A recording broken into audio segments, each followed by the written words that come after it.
Bismillahirrahmanirrahim. Alhamdulillahi rabbil alamin. Wassalatu wassalamu ala asyrafil anbiya wal mursalin wa ala alihi wa sahbihi ajma'in. Subhanaka la ilma lana illa ma 'allamtana innaka antal alimul hakim. Ya alim 'allimna min ilmika kama tarda bihi 'anna. Ya halim khalliqna bi khuluqil hilmi وحققنا بحقائق العلم. اللهم علمنا ما جهلنا وذكرنا ما نسينا. اللهم يسر ولا تعسر وتمم بالخير. أما بعد. Para hadirin yang dihormati sekalian, alhamdulillah kita syukur pada Allah kerana sekali lagi kita diberi peluang oleh Allah untuk kita meneruskan pengajian kita pada muka surat 69. Kita berhenti dalam membicarakan tentang mengenai zikir-zikir ini, di mana kita sampai pada bab yang pertama baru. Bab yang pertama, keutamaan zikir yang tidak terikat dengan masa ataupun tidak terikat dengan waktu.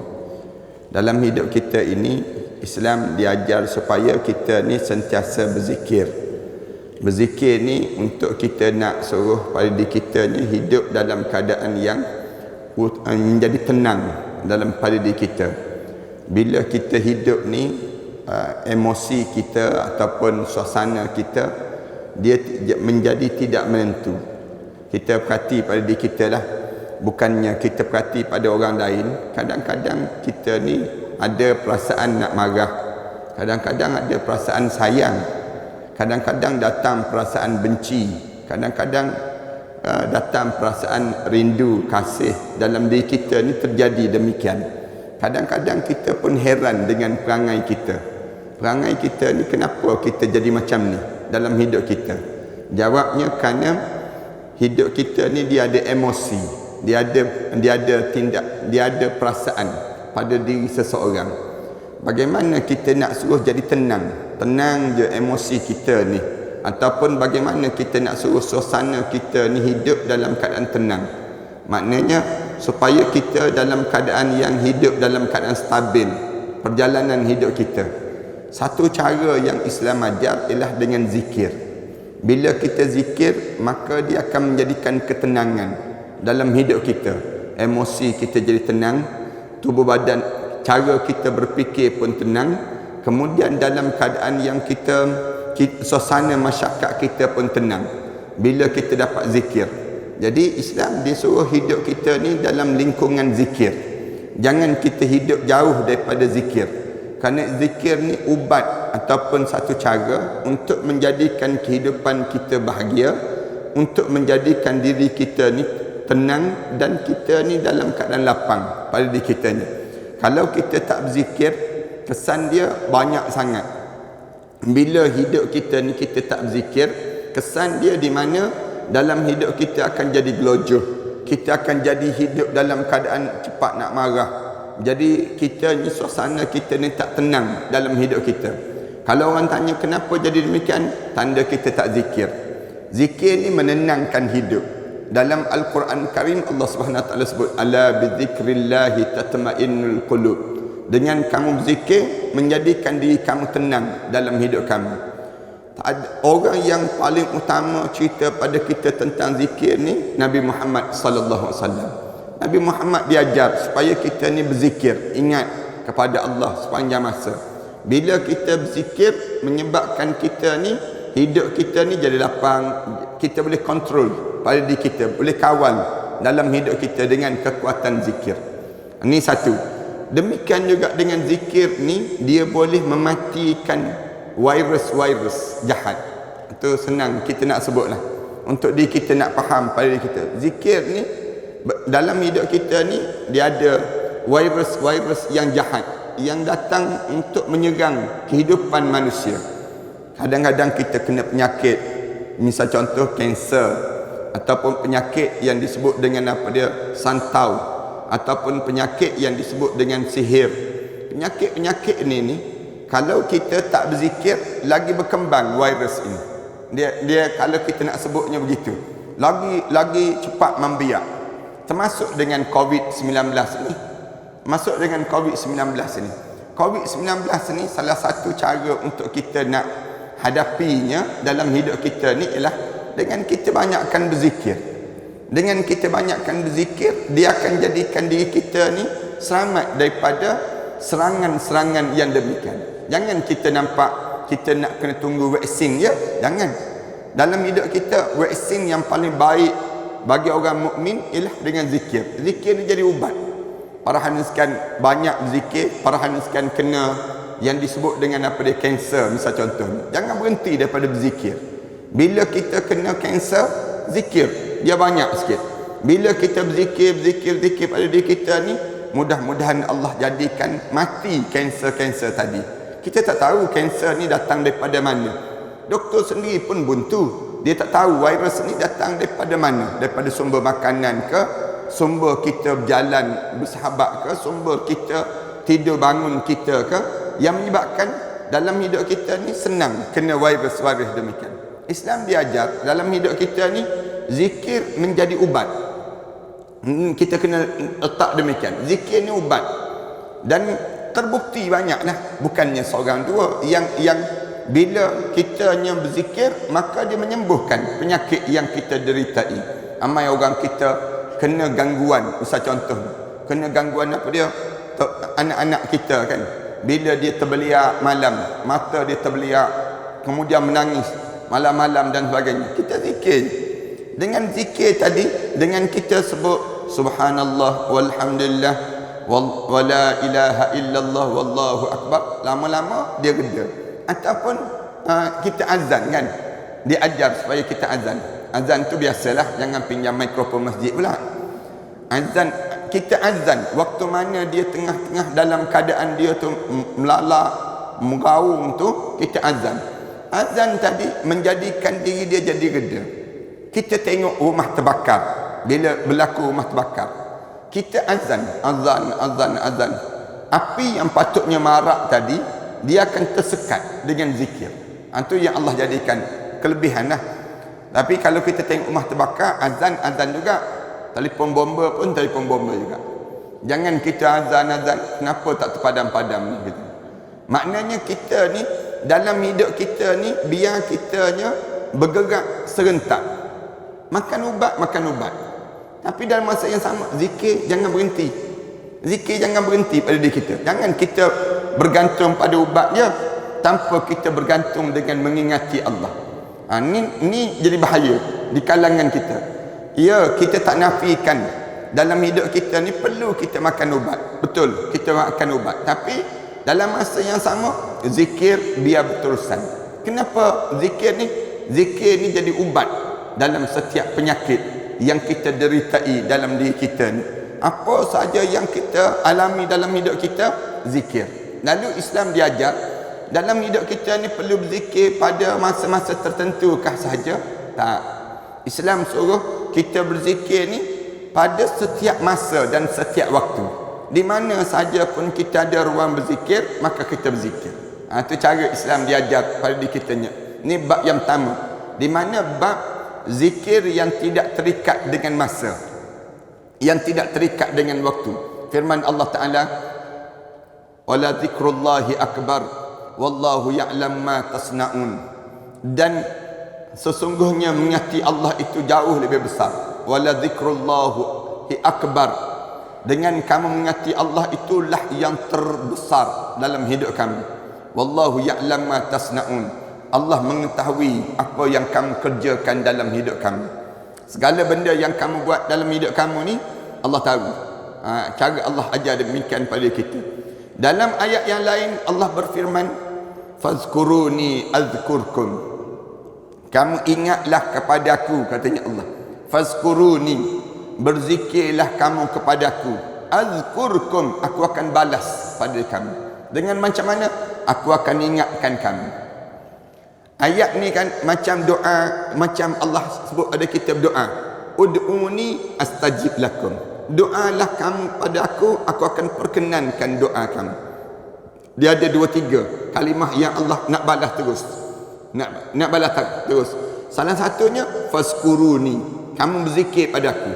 Bila kamu berzikir padaku, azkurkum, aku akan ingat pada kamu, aku akan sebut balik apa yang kamu lakukan pada aku tu, aku akan balas.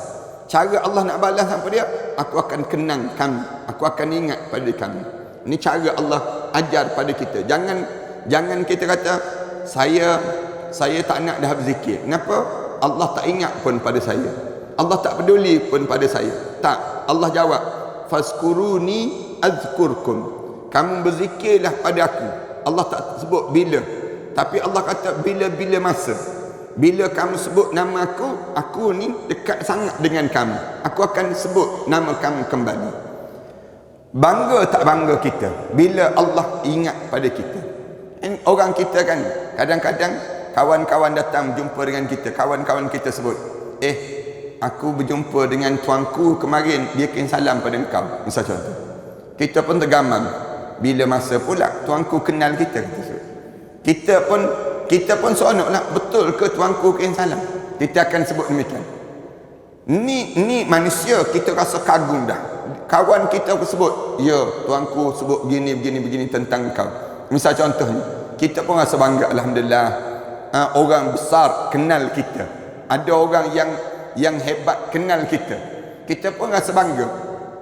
Ini kan nak suruh Allah yang kenal kita. Macam mana nak suruh Allah kenal kita? Kita perkenalkan diri kita kepada Allah. Macam mana kita perkenalkan diri kita kepada Allah? Dengan kita sentiasa berzikir. Bila kita sentiasa berzikir, kita akan dikenali di sisi Allah. Tapi kalau kita tak berzikir, macam mana Allah nak kenal kita? Macam mana Allah nak dengar doa kita? Macam mana kita nak suruh dalam hidup kita ni, nak suruh segala hajat-hajat kita terpenuh dengan kemahuan kita? Salah satu cara dengan zikir. Sebab tu di hujung zikir kita berdoa. Kebanyakan begitu kan? Lepas pada kita berzikir, kita berdoa lah. Lepas pada solat, Rasulullah ajar kita zikir. Kemudian lepas pada kita zikir, sebut dalam depan nanti kita akan berjumpa. Rasulullah kata lepas solat jangan tinggal baca ayat kursi kan. Kemudian lepas pada solat jangan tinggal kita sebut amanar rasulu bima unzila ilaihi min rabbih wal mu'minun kullun amana billahi wa malaikatihi wa kutubihi wa rusulihi la nufarriqu baina ahadin min rusulihi wa qalu sami'na wa ata'na, sampai habis hujung surah Al-Baqarah tu. Sampai la yukallifullahu nafsan illa wus'aha, bagi habis dulu. Lepas tu doa pada Allah, Allah akan perkenankan doa kita.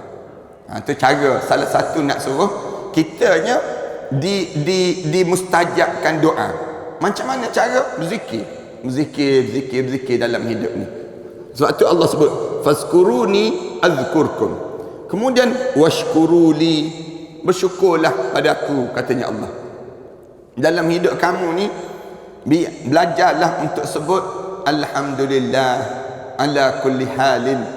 Syukur dalam hidup kita ni, sentiasa puji Allah. Allah dia nak pujian untuk dia. Wala takfurun, jangan sekali-kali kamu membiarkan diri kamu mengkufuri nikmat Allah. Macam mana kamu kufur nikmat Allah? Kamu tak bersyukur kepada Allah.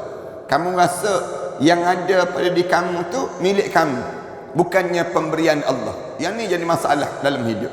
Dalam hidup kita ni, biar kita nampak setiap perkara yang terjadi dalam diri kita ni, segala apa yang kita dapat semuanya datang daripada Allah. Lalu macam mana cara?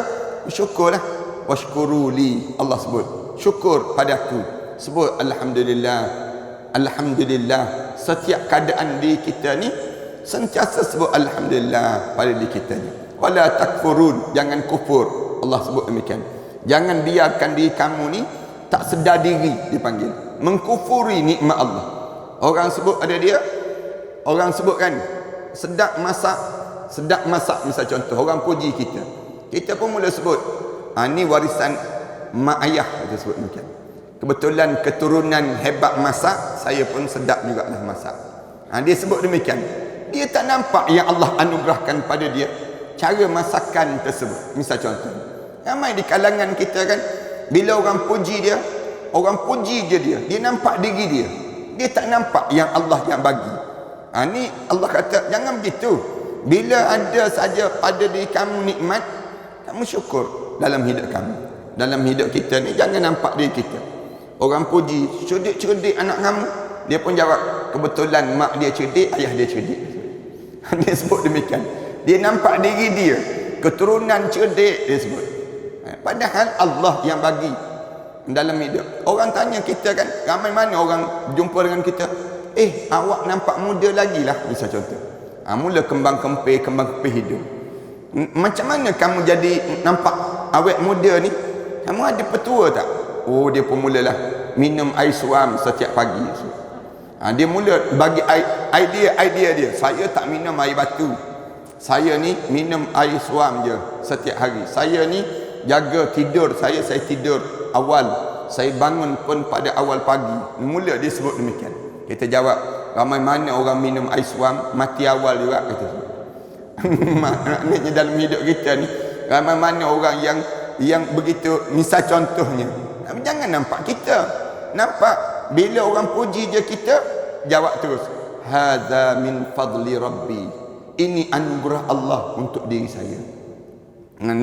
Kita jadi demikian. Orang puji je sesuatu, kita jawab, hadza min fadli rabbi. Ini anugerah Allah yang Allah kurniakan pada saya. Jangan kita nampak diri kita. Kalau kita nampak diri kita, kita kufur terhadap nikmat yang Allah bagi pada diri kita ini sendiri. Bila kita syukur lagi, pada diri kita akan bertambah lagi nikmat-nikmat yang lain yang Allah bagi. Tapi bila kita kufur dalam hidup kita, inna azabi lasyadid. Allah sebut balasan terhadap kekufuran itu azab yang amat pedih yang berlaku dalam hidup kami. Firman Allah Ta'ala lagi, falaula annahu kana minal musabbihin lalabisa fi batnihi ila yaumid yub'asun. Kalaulah tidak kerana yang dinamakan dengan apa dia, falaula annahu kana minal musabbihin, kalaulah tidak dia ni Nabi Yunus itu di kalangan orang yang sentiasa berzikir. Kalaulah dia ni, falaula annahu kana minal musabbihin, kalaulah dia ni tidak di kalangan orang yang sentiasa bertasbih pada Allah, lalabisa fi batnihi ila yaumi yub'asun, akan dikekalkan, nescaya dia akan tinggallah dalam perut ikan itu hingga ke manusia dibangkitkan keluar daripada kubur nanti. Maknanya kerana zikir, walaupun tak dalam perut ikan pun, Nabi Yunus AS itu kerana zikir dia, bertasbih dia pada Allah, walaupun dia di antara orang yang dipilih untuk ditolak daripada kapal, untuk jatuh daripada dalam gelombang yang teruk tadi, lalu disambar oleh ikan, masuk dalam perut ikan. Nabi Yunus AS ini sendiri dalam keadaan begitu, dia berzikir. Kalaulah tidak kerana zikir dia, kekal dia dalam perut ikan tu sampai bila? Sampai hari kebangkitan akhirat Allah Subhanahu Wa Taala nanti. Itu cara. Boleh ayat yang sama juga kita kena ingat. Kalaulah tidak kerana tasbih kita, zikir kita dalam hidup kita, penyakit kita ni mesti bertalu-talu datang. Mesti datang bertalu-talu dalam hidup. Tapi Allah jadikan kerana zikir kita, kerana dalam hidup kita ni sentiasa ingat pada Allah, ujian-ujian itu terhenti. Tak sampai ujian itu yang sepatutnya kena ada kita yang teruk-teruk, kerana zikir kita ni menahan awal-awal ujian-ujian yang sepatut kena dalam hidup kita. Ini kelebihan dalam hidup kita lah. Maknanya sentiasalah zikir pada diri kita pada setiap keadaan. Nak sebut apa dia tu, sebutlah kalimah yang memuji Allah. Kalau kita kata nak zikir apa ustaz, kena bersila ke? Tak kena bersila pun. Sambil-sambil berjalan je sebut bismillahirrahmanirrahim, Allah wala haula wala quwwata illa billahil aliyyil azim. Kadang-kadang kita bangun pagi-pagi begini, sambil-sambil kita datang ke majlis ilmu, kita tu sebut dah subhanallahi wa bihamdih adada khalqih wa ridha nafsih wa zinata arsyih wa midada kalimatih. Ini cara dalam hidup kita demikian. Zikir ni menyelamatkan kita daripada ujian-ujian yang patutnya berat, yang kita kena tanggung, tiba-tiba dengan zikir ni menjadikan diri kita dekat pada Allah Subhanahu wa taala. Selamat daripada ujian itu. Firman Allah Taala lagi, yusabbihuna al-laila wan nahar la yafturun. Allah Subhanahu wa taala sebut mereka sentiasa beribadah kepada Allah pada malam dan juga siang hari. Pada yusabbihuna al-lail, mereka sentiasa bertasbih kepada Allah, berzikir pada Allah pada malam dan juga siang hari. La yafturun, dalam keadaan mereka tak pernah berputus asa, tak berhenti-berhenti dalam zikir ni sendiri. La yafturun, tak pernah di dalam hidup dianya untuk dia berputus asa dengan apa yang dilakukan dalam hidup mereka. Itu yang saya pernah sebut pada jemaah kan. Dalam hidup kita ni, biar kita ni boleh fokus pada diri kita ni, tentukan kita jangan tidur selagi mana tak sebut subhanallah walhamdulillah wala ilaha illallah wallahu akbar sebanyak 33 kali sehari. Paling-paling tidak, itu dia dulu tak apa dah. 33 kali kita sebut subhanallah walhamdulillah wala ilaha illallah wallahu akbar pada diri kita. Kemudian jangan tidur selagi mana kitanya tak tak berselawat pada Rasulullah sebanyak 100 kali sehari dahulu. Ambil 100 dulu, tak payah sampai 1000 lagi. 100 kali dahulu. Setiap kali mana nak tidur malam, Allahumma salli ala Muhammad wa ala ali Muhammad, Allahumma salli ala Muhammad wa ala ali Muhammad. Kita letak demikian dalam hidup kita. Kemudian bila nak tidur tu, sebut bismillah sebanyak 21 kali. 21 kali je pada diri kita ni. Bismillahirrahmanirrahim, bismillahirrahmanirrahim, bismillahirrahmanirrahim. Kemudian demikian nak tidur tu, baca 3 kul setiap hari. 3 kali je, 3 kul. Ni amalan-amalan yang mudah untuk kita buat. Yang dalam hidup kita ni, kalau kita boleh buat yang ni, kita akan rasa berbaloi sangat dalam kubur nanti. Sekarang kita tak rasalah sebab kita tak masuk kubur lagi.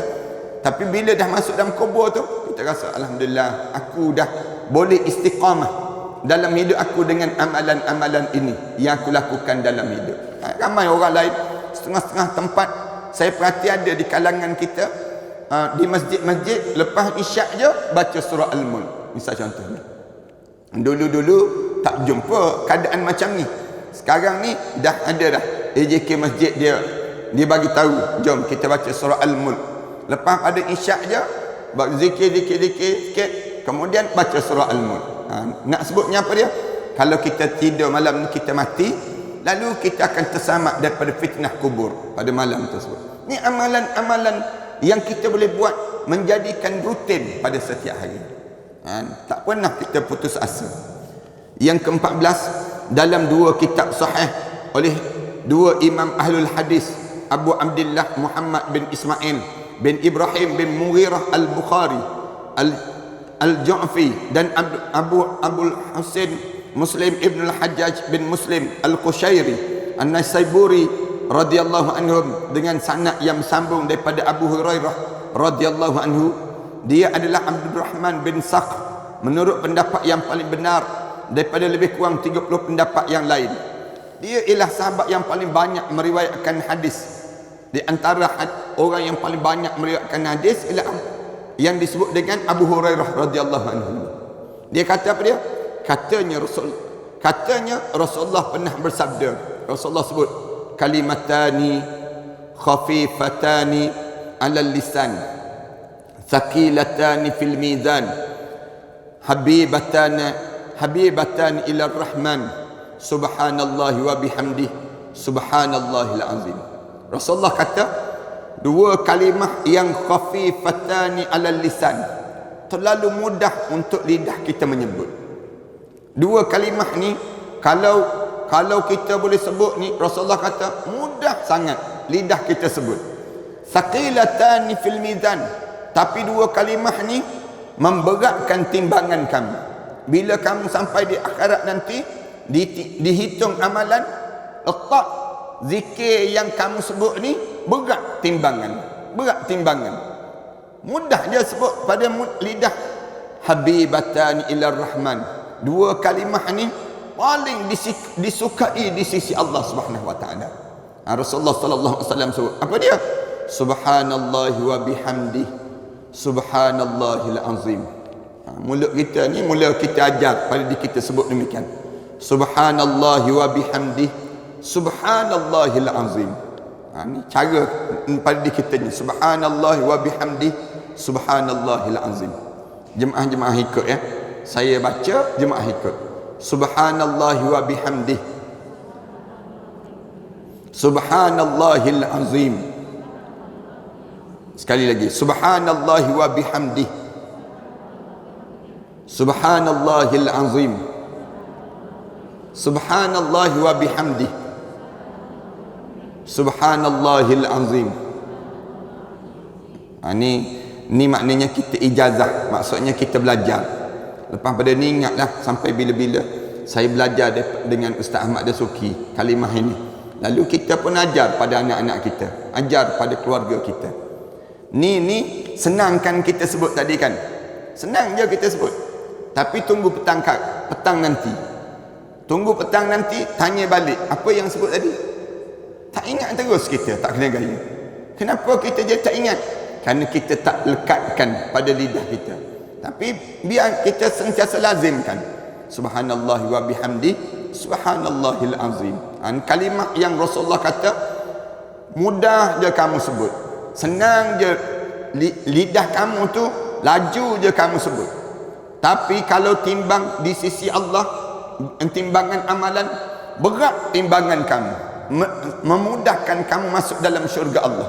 Kemudian di sisi Allah ni, inilah kalimah yang paling disukai dan dicintai oleh Allah. Bila hidup kamu tu duduk-duduk saja, kamu sebut subhanallahi wa bihamdih. Subhanallahil azim. Subhanallahi wa bihamdih. Maha suci Allah dengan segala kepujian untuk kamu. Wa bihamdih. Subhanallah, maha suci kamu ya Allah. Al-azim. Subhanallahil azim. Maha suci kamu ya Allah yang maha agung. Segala keagungan yang ada, semuanya pemiliknya ialah kamu ya Allah. Dipanggil. Yang ni disebut subhanallahi wa bihamdi. Subhanallahil azim. Segala puji bagi Allah. Bagi setiap apa sahaja yang ada dalam hidup kita ni, puji dan pujian ini untuk kamu ya Allah. Itu cara pada kita ni. Kemudian hadis ini adalah hadis terakhir dalam kitab Sahih Bukhari. Kalau kita belajar kitab hadis Sahih Bukhari, bab yang awal tu cerita innamal a'malu binniyat. Tapi bab yang akhir sekali inilah hadis ni. Hadis subhanallahi wa bihamdih. Subhanallahil azim. Ini kalimah yang mesti sentiasa diulang dalam setiap kehidupan kita. Ajar pada keluarga kita. Tulis besar-besar dalam rumah kita. Tulis besar-besar dalam kenderaan kita. Supaya apa dia? Supaya kita ni sentiasa melekat pada diri kita. Saya cadangkan di handphone ni pun dekat depan tu kan. Dekat depan ni pun letak kalimah macam ni, lebih bagus. Letak depan-depan tu kita ni, bila kita nak buka je handphone kita, kita tengok di skrin kita tu subhanallahi wa bihamdi. Subhanallahil azim. Setiap hari kita boleh buat demikian. Ni pun memudah. Kita kan lebih kerap tengok handphone kan dalam hidup kita. Bila kita tengok handphone je, kita berzikir. Tengok handphone je, kita berzikir. Itu pun satu cara untuk kita nak jadikan diri kita ni, untuk kita nak suruh sentiasa kita ingat pada Allah Subhanahu Wa Taala. Ni tak letak gambar suami kat depan. Letak gambar anak-anak yang teruk-teruk, letak makanan terus kat depan. Di skrin dia. Jangan begitulah pada diri kita. Kita letak kalimah-kalimah yang boleh menyebabkan kita ingat pada Allah Subhanahu Wa Taala. Itu satu cara demikian pada diri kita. Telah kami riwayatkan dalam Sahih Muslim daripada Abu Zar, dia berkata Rasulullah sallallahu alaihi wasallam bersabda kepadaku. Abu Zar Al-Ghifari. Abu Zar ni sahabat Rasulullah yang cacat kaki dia. Kaki dia sebelah kiri dia tu tidak sama besar dengan kanan dia. Kaki kiri dia tu kecil dia. Pernah Abu Zar Al-Ghifari ni, Abu Zar ni dia berjalan dengan Rasulullah, dia ni ikut je Rasulullah. Lalu bila dia tengok Rasulullah, bila dia jalan tu tak ada kayu sugi di celah telinga Rasulullah. Biasanya Rasulullah letak kayu sugi ni, letak di tepi ni. Ini cara Rasulullah letaklah. Kita ni letak, zaman dulu letak rokok dia panggil macam. Orang kita kan dia letak rokok dekat telinga tu. Zaman-zaman dulu. Rasulullah dia letak kayu sugi dia kat sini. Disebutnya demikian. Jadi Abu Dzar ni tak nampak. Dia pun cepat-cepat panjat pokok kayu sugi. Dia tengok Rasulullah tak ada kayu sugi tu, dia panjat. Bila dia panjat kayu sugi, pokok kayu sugi tu untuk dia nak ambil, tiba-tiba sahabat ternampak dia terselak jubah dia tu. Jubah dia tu kecil kaki dia sebelah. Sahabat-sahabat ketawa. Sahabat-sahabat kata, Abu Dzar, kaki kamu cacat rupanya. Rupanya kamu cacat. Selama ni kami tak tahu yang kamu ni cacat. Besar sebelah kaki kamu. Dia Abu Dzar ni, dia bila sahabat sebut gitu, dia malu, segan. Dia pun melurut turun. Rasulullah nak cover balik terhadap Abu Dzar ni. Rasulullah sebut, sahabat-sahabat, kamu rasa kaki Abu Dzar tu kecil kan? Tapi kalau ditimbang dengan bukit Uhud, dengan bukit Uhud itu, nescaya akan berat timbangan di sisi Allah terhadap kaki Abu Dzar dibandingkan dengan bukit Uhud itu. Rasulullah sebut demikian. Allahu Akbar. Nak sebutnya bernilai.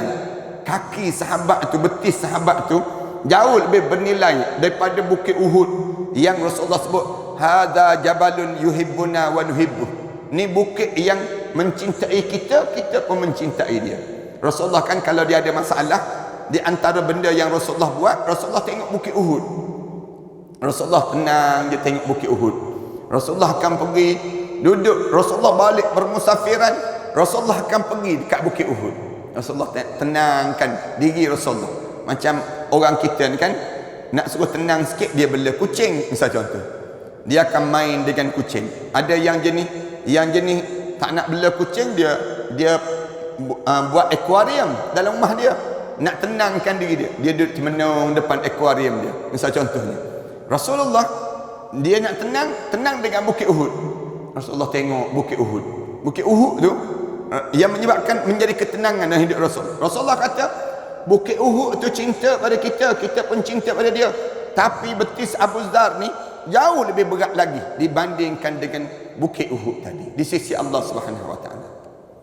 Betis kita ni kan, kalau betis kita nak buat sup pun tak boleh dia punya. Nak sebutnya betis kita ni, kalau kita hulur, orang tengok macam tiang gol je nampak. Tak ada orang tengok, tak ada nilai langsung. Berbeza dengan betis Abu Dzar Al-Ghifari. Ini Abu Dzar dia sebut, Rasulullah pernah cerita padaku. Rasulullah sebut padaku, ala ukhbiruka bi ahbil kalam ila Allah Taala.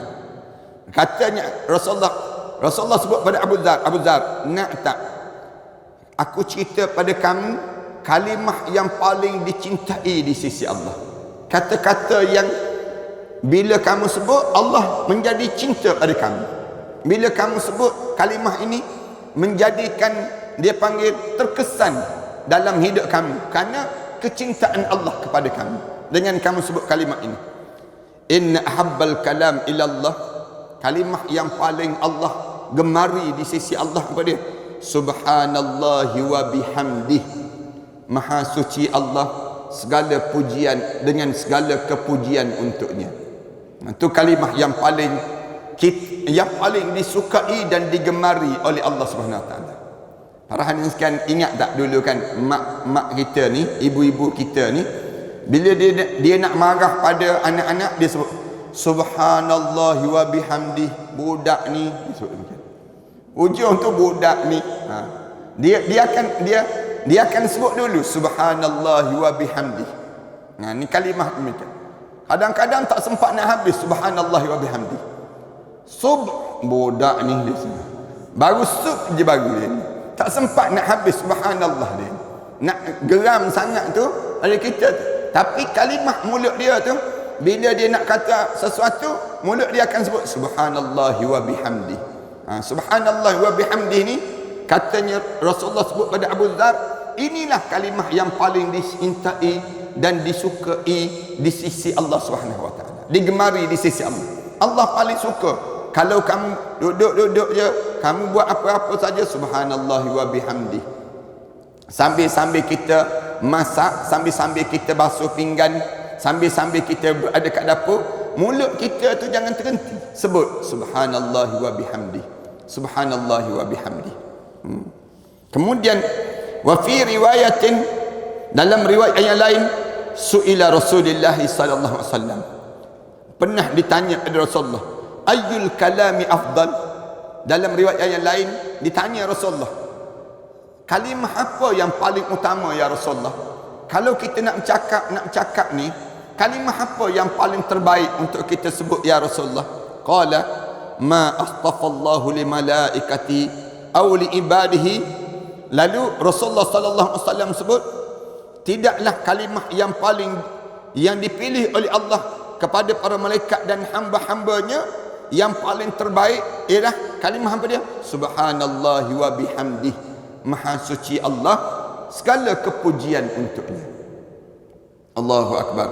Para hadirin sekalian, sebutlah kalimah ni walaupun sekali sehari. Kita ni untuk mendatang, hari-hari mendatang ni, dalam hidup kita ni, kita boleh jadi yang lepas-lepas kita tak buat. Tapi yang ni kita lekatkan diri kita. Sekali sehari pun aku mesti sebut subhanallah wa bihamdi. Mulut kita sebut demikian sampailah kita mati. Tiap-tiap hari ni mulut kita ni sebut subhanallah wa bihamdi. Besok sebut lagi subhanallah wa bihamdi. Kemudian dosa sekali lagi subhanallah wa bihamdi. Mulut kita ni walaupun sekali pun kita sebut, menunjukkan kita ni memang dicintai di sisi Allah Subhanahu Wa Taala. Tapi tak patutlah sebut sekali je dah sebut tu. Sebutlah sampai 10 kali kita sebut. Dah kita sebut dah. Alang-alang kita sebut dah. Sebutlah 10 kali. Ni termenung je tiap-tiap hari. Tak tahu nak buat benda dalam diri kita. Padahal daripada termenung, baik kita berzikir. Itu cara pada diri kita. Dengan kita zikir tu menguntungkan diri kita. Riwayat lain mengatakan dalam Sahih Muslim, Samurah bin Jundab radhiyallahu anhu berkata, Rasulullah sallallahu alaihi wasallam bersabda, ahabbul kalam ila Allah taala arba'. Ada 4 kalimah yang dicintai di sisi Allah. Kalau kita sebut kalimah apa yang dicintai di sisi Allah, ada 4 kalimah. Kalimah apa dia? Subhanallah wa bihamd, subhanallah walhamdulillah wa la ilaha illallah wallahu akbar. Kamu sebut kalimah ni, subhanallah walhamdulillah wa la ilaha illallah wallahu akbar. Subhanallah walhamdulillah wa la ilaha illallah wallahu akbar. Ni 4 kalimah, ulang dan ulang. Pada diri kita ni sebut subhanallah walhamdulillah wa la ilaha illallah wallahu akbar. La yadurruka bi ayyihinna bada'ta. Bila kamu sebut saja begitu, nescaya kamu tidak akan diapa-apakan dengan kamu memulakan perkataan yang demikian. Maksudnya, siapa yang sebut kalimah ni, dia sebut dia kalimah ni dalam hidup dia, lalu dia tidak akan dikenakan mudarat pada hari itu bila kamu memulakan hidup kamu dengan kalimah subhanallah walhamdulillah wa la ilaha illallah wallahu akbar. Tak ada mudarat yang kena, tak ada musibah yang kena pada hari tersebut. Kalau kita sentiasa memulakan hidup kita ni subhanallah walhamdulillah wa la ilaha illallah wallahu akbar. Ini kalimah yang kita ulang dan ulang, tak ada mudarat yang kena. Tak ada mudarat. Rasulullah sebut demikian dalam hidup kita. Saya sebut, jemaah-jemaah ikut ya. Subhanallah walhamdulillah wa la ilaha illallah wallahu akbar. Subhanallah walhamdulillah wa la ilaha illallah wallahu akbar.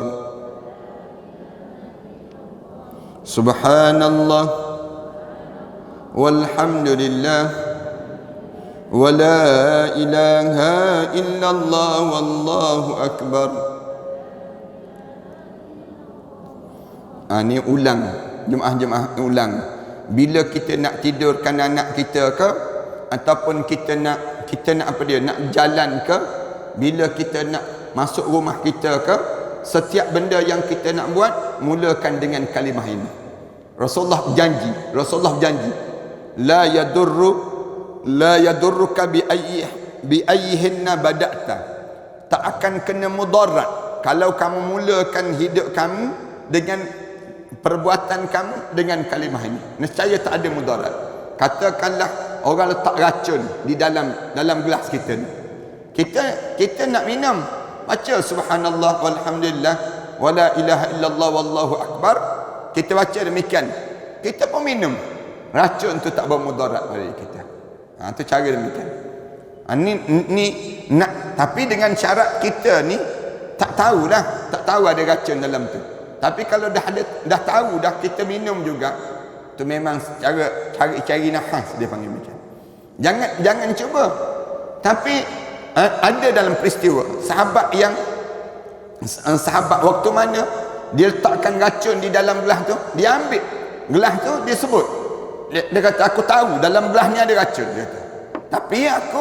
Dia sebut, tapi aku yakin yang menghidup dan matikan bukannya orang, tetapi yang menghidup dan matikan ialah Allah. Dia pembaca bismillahilladzi la yadurru ma'asmihi syai'un fil ardi wala fis sama' wa huwas sami'un alim. Dia baca bismillah tawakkaltu 'ala Allah, dia baca, dia minum tu bertompit musuh yang nak bunuh dia tu, matilah kau dia tu. Lepas tu dia tengok tak ada mati apa-apa, tak terkesan apa-apa. Kesan daripada mana? Kesan daripada yang disebut dengan kekuatan zikir tadi. Tapi kita jangan buat. Kita buat, mati kita tak kena gaya kalau kita tahulah. Tapi kalau kita tak tahu, dalam hidup kita, bacalah kalimah-kalimah macam ni. Dalam hidup kita ni banyak benda yang kita tak tahu daripada kita tahu. Dalam hidup kita tak tahu pun depan rumah kita ada sihir. Ada orang letak sesuatu yang disebut dengan sihir. Kita tak tahu. Jadi macam mana kita nak suruh sihir itu tak berfungsi, sihir itu tak mengenai diri kita? Baca doa subhanallah walhamdulillah wala ilaha illallah wallahu akbar. Masuk rumah kita. Mudah-mudahan rumah kita ni tak termudarat dengan sihir yang diletakkan depan rumah tangga kita. Banyak benda-benda yang demikian terjadi dalam hidup kita ni. Disebut dalam Sahih Muslim, Abu Malik Al-Ash'ari berkata, Rasulullah bersabda, At-tuhur syatrul iman, walhamdulillah tamla'ul mizan, wa subhanallah walhamdulillah tamla'an atau tamla'a ma bainas samawati wal ard. Kebersihan itu sebahagian daripada tanda keimanan yang ada pada diri kamu. Kalau kamu hidup ni pembersih, jaga je, itu tanda kamu ada iman. Kalau hidup itu dalam keadaan pengotor, suasana hidup kotor, cakap pula kotor, segala benda yang dalam diri kamu ni yang kotor, itu tanda kamu tak ada iman. Orang yang ada iman ni mesti dia tak nak kekotoran, dia nak kepada kebersihan. Rasulullah sebut demikian. Tapi walhamdulillah tamla'anil mizan, manakala kamu puji bagi Allah, ucapan alhamdulillah akan memenuhkan timbangan kamu waktu mana ditimbang nanti. Wa subhanallah walhamdulillah tamla'an, bila kamu sebut subhanallah walhamdulillah, memenuhkan ruangan apa dia? Bila memenuhkan ruangan pahala, di antara apa dia? Ma bainas samawati wal ard, di antara langit dan bumi ini sendiri. Ini besarnya nilaian pahala bila kamu sebut subhanallah walhamdulillah dalam hidup ini sendiri. Ini di antara doa, insya-Allah kita sambung pada akan datang nanti tentang di antara zikir-zikir yang perlu kita lakukan dalam hidup kita. Sallallahu ala Muhammad wa ala alihi wa sahbihi wa sallam. Walhamdulillahirabbil alamin. Bismillahirrahmanirrahim. Alhamdulillahirabbil alamin. Wassalatu wassalamu ala rasulil amin wa ala alihi wa sahbihi ajma'in. Rabbana iftah bainana wa baina qaumina bil haqq wa anta khairul fatihin. Rabbana atina fid dunya hasanah fil akhirati hasanah wa qina adzabannar. Alhamdulillahirabbil alamin.